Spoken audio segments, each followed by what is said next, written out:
your book signed at the Waterstones tent, taking place in 2 minutes. Today's political landscape energised this festival of books and words, but who could have made up real-life politics? We shared the same objective, getting the UK out of the EU. And if the EU post-Brexit itself disintegrates, is that such a bad thing? Well, this man's had a go. Boris Johnson's father, Stanley, has penned a Brexit yarn involving a Prime Minister called, cunningly, Mabel. In real life, Stanley was a Remainer. But now? Do you know something? I have done what I think is, technically speaking, a sort of evolution in my thought. And I've said to myself, though I led, Environmentalists for Europe in the run-up to the run-up to the referendum, actually, things which have happened in the last month. President Juncker's speech to the European Parliament, where he set out an absurd agenda for a united Europe, common defence policy, common Europe foreign policy, a common Chancellor Exchequer, ministers elected by pan-European political parties. I said to myself, that is actually not the way we need to continue to go.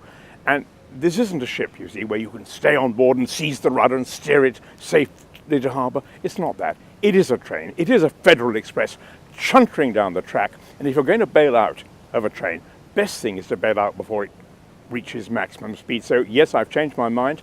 I am now firmly in the Brexit camp. Sorry, folks. Sorry if that's a big disappointment. And how has that decision gone down in the Johnson household? Well, in the immediate Johnson household, that is to say vis-a-vis me and my wife, not very well, because I think she thinks I'm now a kind of Farageist, which is not true. I'm not a Farage type figure. I mean, I am absolutely not. I do believe that actually we have to get out at this point, and we can't afford to let it all run on and on and on, because the danger of that is actually we won't get out, and then I think we confront all the things I was talking about. It is not in Britain's interest to see this great hegemonistic power in Europe.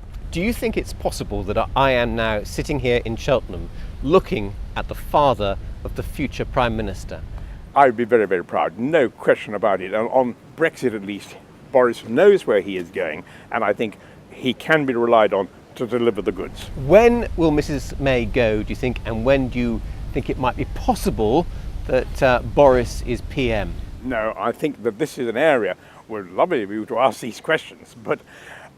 Come on. No, lovely of you to ask these questions. Mrs May will stay on until Brexit is thoroughly in the bag, and that means she will stay on until March 2019.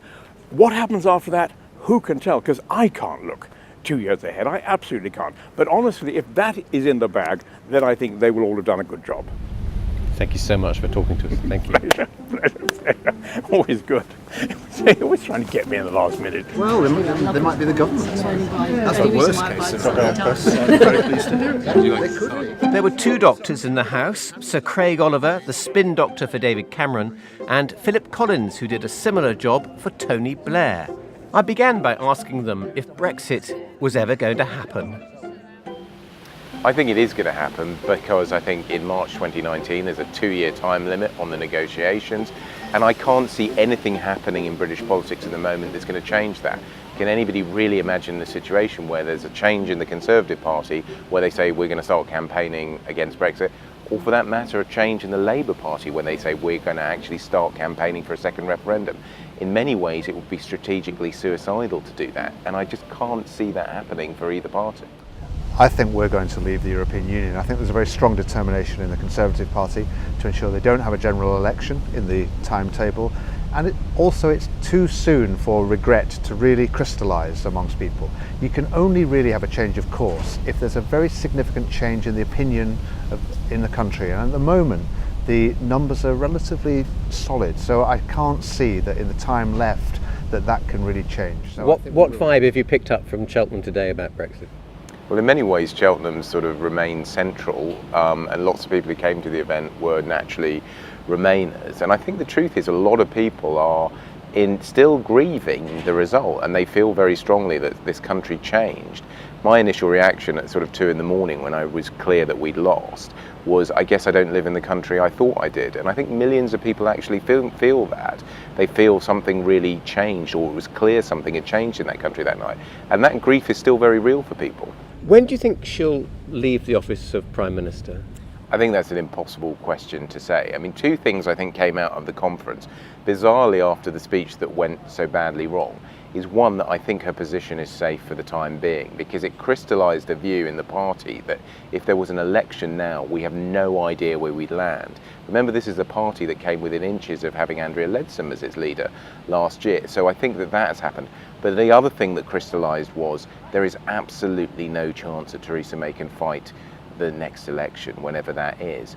And so both of those things are true. It's just a case of when it happens. My suspicion, if I had to bet now, is after Brexit in March 2019, but any number of things could happen in this volatile environment before then. I would characterise her position as weak but stable. I think she's in the position where the Tory party doesn't know who else it wants.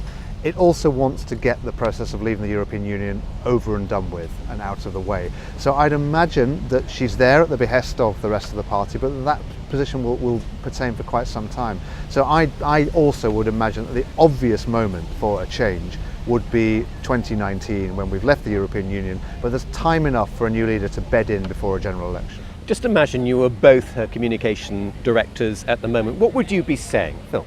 Well, I would go back to a time when Theresa May was very good, and there have been such times. If you remember back when she was Home Secretary, she did a speech to the Police Federation, which was absolutely fabulous. Resolute, strong. She went there and she told them a very appealing message and told them like it was. If you don't change, I'll change you. Resolute and strong and stable. What do you think, Craig? Well, I think it's tempting to give the punchline to the old joke where somebody asks for directions and they're told, well, I wouldn't have started from here. The issue, I think, with Theresa May is, look, you've now got nothing to lose. The danger for you is that your reputation as Prime Minister is not a great one. So go out there, be yourself, be strong, be clear, because the reality is history won't judge you kindly, and trying to trim and cut and not do what you really want never really works. I think that there's one other thing she can do, which we forget, that 52% of the people did vote to leave the European Union. If she can steer the ship through to a departure, and we do get a deal of sorts, and it doesn't look like a cliff-edge disaster, there might be a political dividend in that. And I bet next time those letters will be nailed to the stage, won't they? There's no chance of another F coming off. I was surprised that fridge magnets were used, but that's one of those things. We've got your coffee, but it might have got a bit cold. So that's fine. It'll look nice. Well, that's why we got it for. Among the other big names, the former Education Secretary, who's written a book about character building in schools. I asked her if she'd been one of the 30 MPs calling on Mrs May to go. Look, I've seen no list. I haven't signed anything, but I've been clear. Did you give them the nod? Look, I don't do these things, behind the scenes. I've been clear right the way from after the general election earlier this year that I think the Prime Minister is not the right person to take us into the next general election. But I do think she should be given time to deliver Brexit, which is hugely important for this country. Nicky Morgan, did you sort of give the nod that you would support a push? I've been clear publicly. I don't have to give nods because I've been very clear in what I've said publicly. Never had a major market economy trying to detach itself. The Liberal Democrat leader, Sir Vince Cable, denied that his political thriller was raunchy. Yes, there is a relationship between the British politician and her Indian counterpart, and they do have a relationship, but it's not written for the sex content. It's all done in the best possible taste. Well, I like to think so. Yeah. But is his ambition to be Prime Minister all a bit of a fairy tale? Well, who knows what the next chapter holds? Twists and turns, stabs in the back. In Cheltenham, they'll be reading all about it.